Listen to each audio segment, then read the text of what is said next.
Bueno, también aquí lo apunto, solamente lo apunto, que él hace otro paralelismo muy, por eso tiene que ver con lo de la heterodoxia, ¿no? Marxismo y heterodoxia. Él hace un paralelismo continuo entre la tradición marxista y la tradición cristiana. Justamente cuando habla de si los crímenes de la Unión Soviética se tienen que imputar a Marx, pues hace el mismo paralelismo si los crímenes de la Inquisición se tienen que imputar a Cristo, ¿no? Entonces ahí hay siempre un paralelismo y también le interesa, el paralelismo le interesa también en recoger los filones heterodoxos dentro de las tradiciones. Y él dice literalmente en algún sitio que algunos heterodoxos cristianos a los cuales él dedicó estudios como Savonarola, las casas, o Milcer, bueno, a Milcer lo trató menos, pero a las casas y a Savonarola sí los trató, fueron críticos de su época como Marx, y además críticos heterodoxos dentro de la tradición. Bueno, aquí pongo dos párrafos dedicados un poquito a Savonarola y a las casas, pero en fin, como el objetivo fundamental es bueno, que las casas sí, podríamos hacer una alusión a las casas que además es más actual, porque él descubre en las casas un analista de un elemento que ahora, digamos, es de rabiosa actualidad, que es un análisis de la alteridad, que es el indio americano que se encuentra en América, realmente importante, y al mismo tiempo un testigo del choque de culturas, también otro tema de la actualidad, y además uno que replantea en discusión con la tradición ortodoxa del aristotelismo católico o el aristotelismo retomado por el tomismo de Ginés de Sepúlveda. Frente a eso hace una especie de retorcimiento del cristianismo, del tomismo aristotélico y al final, digamos, hace una recuperación o pone el acento más en el universalismo utópico cristiano que en la tradición aristotélica leída ortodoxamente por Ginés de Sepúlveda, en el sentido de toda la teoría del subhombre, del esclavo natural y todo esto, ¿no? Y además él incluso hace un análisis de los bárbaros, 4 modelos, tipos de bárbaros son los que, dice, llamamos bárbaros a los que son crueles, fieros, salvajes, a los que no hablan nuestra lengua, la versión original, la contraposición griega, ¿no? Bárbaros son los que no hablan griego. Los incapaces de gobernarse a sí mismos y los no cristianos. Y entonces él insiste mucho en que los indios americanos no se les puede aplicar esto, porque es verdad que no hablan nuestro idioma, pero que tienen un idioma, que tienen una cultura. Incluso él dice que no se les puede acusar de que son incapaces de gobernarse porque tenían mecanismos políticos, en algunos casos generalmente desarrollados, y que entonces no encajan en esta descripción de la barbarie. Entonces Paco Landemui retoma a las casas para replantearse a finales del siglo XX esta nueva relación entre barbarie y civilización. ¿Quiénes son los bárbaros y quiénes son los civilizados? O, mejor dicho, cómo se entremezcla, se imbrica la barbarie con la civilización. O sea, que en lugar de separar radicalmente, nosotros somos los civilizados, nosotros somos los bárbaros, descubrir el pozo de barbarie de nuestra civilización, recordando un poco la famosa frase aquella de Benjamin que dice que todo producto de cultura es al mismo tiempo un producto de barbarie, aludiendo justamente a eso, que ha supuesto la civilización y la violencia y la esclavitud y la explotación que están en la base de los productos culturales, uno de los bienes culturales que decía Benjamin. Bueno, el segundo punto, que es el centro de todo esto fundamentalmente, es la noción de marxismo que utiliza Fernández Buey. Pues hay que tener en cuenta que, aunque todos, es decir, todos, me refiero fundamentalmente a Manolo Sacristán, a Fernández Buey y a Jacobo Muñoz, han analizado el marxismo y han reflexionado sobre la categoría del marxismo, tienen visiones parecidas, pero cada una con matices, no son absolutamente iguales, ¿no? Entonces, la posición de Fernández Buey, una es, todos insisten en lo siguiente, la idea de la pluralidad de disciplinas que se imbrican en el pensamiento marxista, que le hacen digamos, un elemento extraño en la academia. No es un filósofo, tampoco es un economista, tampoco es un sociólogo, tampoco es un filósofo político, sino que es todo eso. Entonces, claro, por eso todos insisten en que el marxismo de Marx es un ajuste teórico entre, y Paco dice en algún punto, entre un filosofar sistemático, polémico, crítico y materialista, que en algún punto lo iremos desarrollando. Es decir, que la filosofía de Marx, hay que tener en cuenta que empieza con la izquierda hegeliana, en un sentido en que la idea de crítica es un elemento absolutamente central, la crítica contra, en primer lugar, contra la dialéctica hegeliana, siguiendo un poco a Feuerbach y a la izquierda hegeliana, pero luego siendo crítico a su vez con los críticos, tanto en la Sagrada Familia como en la ideología alemana y en las tesis sobre Feuerbach. Hay una especie de ajuste con la crítica de la izquierda hegeliana que habían hecho a Hegel, es decir, una especie de metacrítica de Hegel a partir de sus críticos, destacando sus insuficiencias, pero retomando también sus aportaciones fundamentales.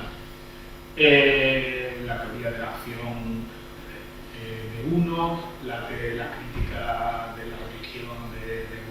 Bauer, el feminismo de Moses Hess, es decir, cuando se estudia, digamos, la izquierda hegeliana y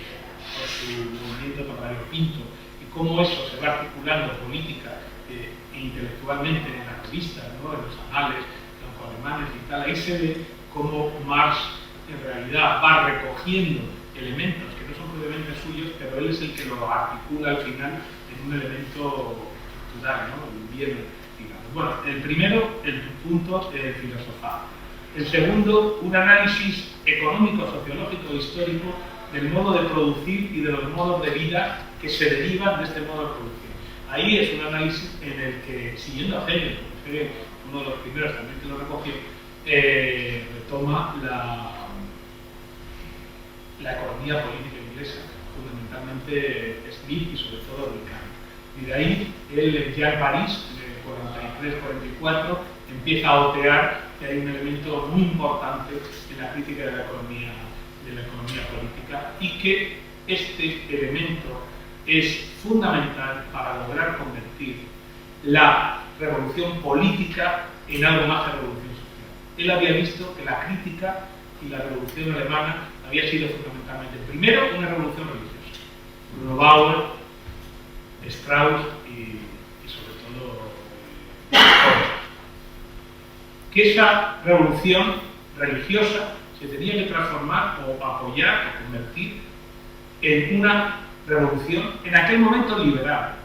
liberal de izquierda, digamos, en los artículos de la Gaceta Alemana. Pero él se daba cuenta, y ese fue el elemento último de ruptura con los más avanzados, digamos, de la izquierda hegeliana, que había que dar un paso más y que la revolución no solo tenía que ser religiosa, no solo tenía que ser política, sino que tenía que ser también económica, social. Es decir, había que transformar la sociedad. Y ahí, para eso, tenía que aprovechar a los economistas que sin talante crítico, pero sí como grandes analistas, especialmente Ricardo, estaban haciendo la anatomía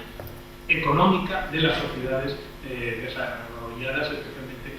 ese capitalismo, especialmente en Inglaterra. Entonces, ese es el punto absolutamente central que le distingue de la izquierda hegeliana y que le permite romper con la filosofía pura y guiarle hacia la economía como anatomía de las sociedades más avanzadas de su época, las sociedades capitalistas. Y por último, el otro punto con el cual entronca también en París, como se ha dicho normalmente, claramente, es que, dado que el proletariado francés estaba mucho más avanzado, el proletariado alemán, más largo, el proletariado alemán era muy pequeño en ese momento, era la revolución revolucionaria, es decir, la revolución social de los movimientos socialistas incipientes en Francia. Entonces, esa articulación entre el filosofar crítico y materialista,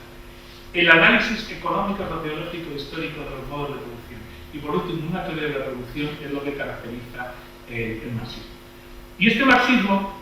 y yo creo que ahí es el punto que luego lo retomaré a lo largo, varias veces a lo largo de la charla, combina, digamos, el análisis de lo que es tal como es, con una crítica en base a un ideal que es el ideal comunista. Yo creo que la aportación fundamental de Marx justamente es eso, es decir, no tanto el ideal, y ahí discrepo con la tradición sacristanista que insiste en que lo fundamental son los ideales. No, oiga, mire, es que los ideales estaban ya en Espartaco, yo estoy de acuerdo con ustedes. Estamos insertos en una tradición que puede empezar en Espartaco, pasa por Mises, tal, y llega Marx y llega este. Sí, pero esa no es la aportación. Es decir, la aportación fundamental de Marx es justamente el, a partir del desarrollo de la economía política de raíz inglesa, fundamentalmente ricardiana, poder llegar, demostrar es muy fuerte, pero mostrar, hacer plausible que por primera vez la explotación y el sufrimiento humano derivado de la economía no solamente tiene que ser lamentado, no solamente tiene que ser denunciado a nivel moral, sino también puede ser transformado. Esa es la aportación, es decir, la aportación es que por fin llegamos al famoso discurso que dio Marcuse en el año 67 en la Universidad de Berlín, es decir, el fin de la utopía. Marx